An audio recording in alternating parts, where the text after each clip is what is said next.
So season 2 of Quarterback came out on Netflix today, and details revealed, or maybe just further confirmed, a few things about some teams from last season. Basically, the Falcons did Kirk Cousins dirty, and the Bengals let Joe Burrow down so badly that he started to lose it. On top of that, it's complex enough that we might be in for even more frustrating moments this season. So I'll break all that down and more right after.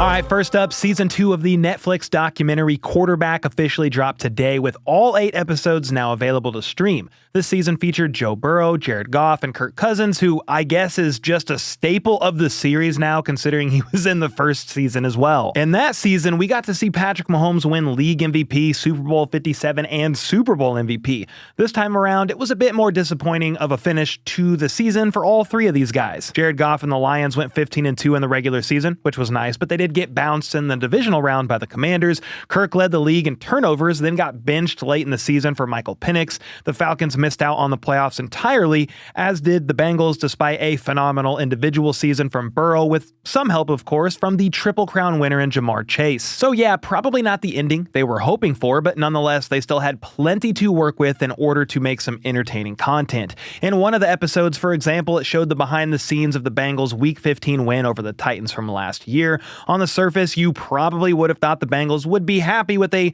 37-27 win, plus Burrow broke the franchise record for passing touchdowns in a season that same game. Well, if you were watching the broadcast on TV, you may remember this moment near the end of the game when cameras caught Joe Burrow and Zac Taylor having what appeared to be kind of a heated moment on the sidelines. But thanks to our friends at Netflix, we now know exactly what was said during their exchange. Embarrassing performance by us. Fucking embarrassing. Listen, we'll address it. We sucked today. That was embarrassing. Okay. We jumped off sides fucking 8 times. I know that. I don't think there's really much to take away from this other than Joe Burrow wants to be excellent at all times. That's why he's one of the best quarterbacks in the league, and these types of conversations probably happen more than we realize on every single roster in the league. But here's a bit more context as to why Joe Burrow was probably frustrated. Even after winning that game, the Bengals were still just 6-8, so you had to have had some pent-up frustration from Burrow as the season rolled along. He was carrying them at times during the season, with the defense letting them down time and time again. So he knew they had to be perfect the rest of the season in order to even have a chance at making the playoffs. Well, guess what? They did win the rest of their games and still didn't make the playoffs. Burrow had a career season though, throwing for over 4,900 yards and 43 touchdowns, but their defense, ranking 25th in both points and yards allowed, is a big part of why they went 9-8. The concerning part to me and many others here is that we're not even sure if this defense got better this offseason. They fired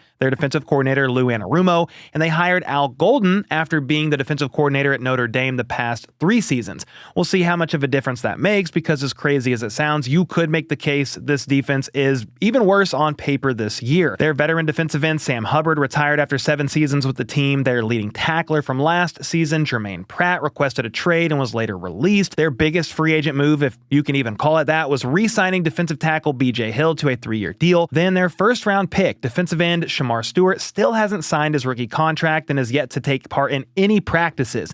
You can't forget about the Trey Hendrickson holdout either. He claims he won't play until he gets a new deal. So it's safe to say it's a mess over there right now, and while they may be better as a unit this year, I still don't see how they're going to be good enough on that side of the ball to make this team a real Super Bowl contender. Now, another takeaway from the Netflix series is how Kirk Cousins dealt with what was a very strange first year in Atlanta. The Falcons made a big investment in him, signing him to a 4-year, $180 million deal with $100 million fully guaranteed. I went high with my voice for emphasis here. It was a bunch of money. Well, in the show, he shares that he and his family wanted to stay in Minnesota, but he wanted more security and a long-term commitment, which the Vikings were unwilling to give since they had their sights set on taking a quarterback early in that year's draft, which they did. Minnesota did make him an offer, but it would have been a year-to-year situation, whereas the Falcons were offering more years with a large amount of guarantees. Because of that, it was safe for Kirk to assume that Atlanta planned on him being their starter for at least a year, maybe 2, maybe maybe more, who really knows? Well, that's exactly why he, as well as everybody else in the NFL, was pretty shocked when they drafted Michael Penix 8th overall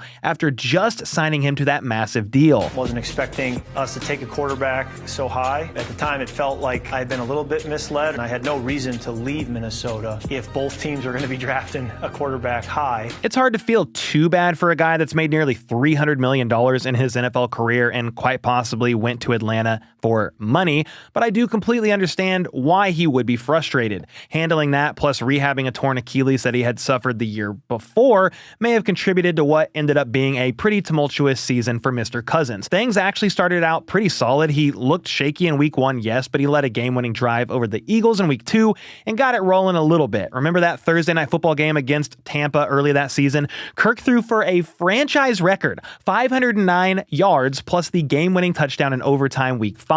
They beat them again in week 8 and were in the driver's seat for the NFC South as they had the tiebreaker over the Bucs and were sitting at 6-3 heading into week 10. Well, that's when things started to unravel as Kirk threw 0 touchdowns and 8 interceptions over their next 4 games, losing all 4 of them as well as their grip on the division lead. He was benched for Michael Penix the last 3 games of the season, and despite sitting out 3 games, he still led the league in turnovers. This offseason has had its own fair share of bumps in the road for Kirk as well.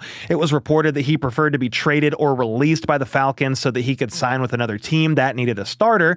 Atlanta, however, has been unwilling to take on any of his remaining $27.5 million salary in a potential trade, at least per reports. No other teams were willing to play ball either, and as the draft and free agency went on, the quarterback vacancies around the league began to vanish. The Falcons also don't want to lose Kirk for nothing, so the request to release him was not granted, and they are perfectly content on heading into this year with him as one of the most expensive, yet best backup quarterbacks in the league. From the Falcons' perspective, it makes sense to have some extra security at the position since Michael Penix has a pretty lengthy injury history dating back to his college years that includes 2 ACL tears to the same knee and 2 separate season-ending shoulder injuries. So for them, keeping Kirk as a backup makes a ton of sense, but how they got themselves in this position in the first place is a little bit shady, and I think that is fair to say. The thing is, the NFL is a cutthroat business, and owners and front offices prioritizing what's best for them first and foremost certainly isn't anything new. Joel Corey, he's a former NFL agent who now writes for CBS Sports.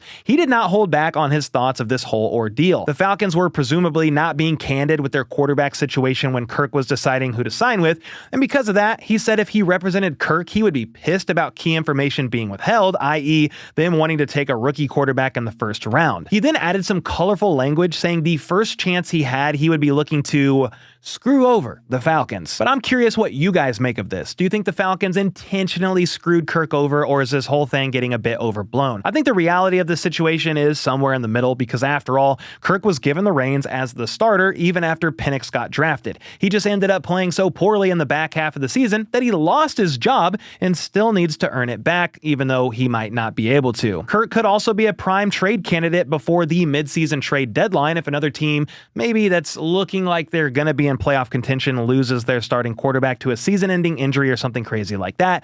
So you never know what could happen from here. And then while we're talking quarterbacks, Dak Prescott spoke with some reporters today at his youth football camp in Southlake, Texas, and provided a positive update on his return from injury. Dak went down with a hamstring injury in week 9, and he ended up getting surgery, which put an end to his season. He did take part in a good portion of the Cowboys offseason program, saying back in May that he'd been cleared for everything except for contact. And while he still hasn't technically been cleared, Dak said today that he's expecting to get full clearance by the start of training camp later this month, saying, quote, "I'm healthy. I think soon here I'll probably get an official sign-off from the doc, but I'm healthy."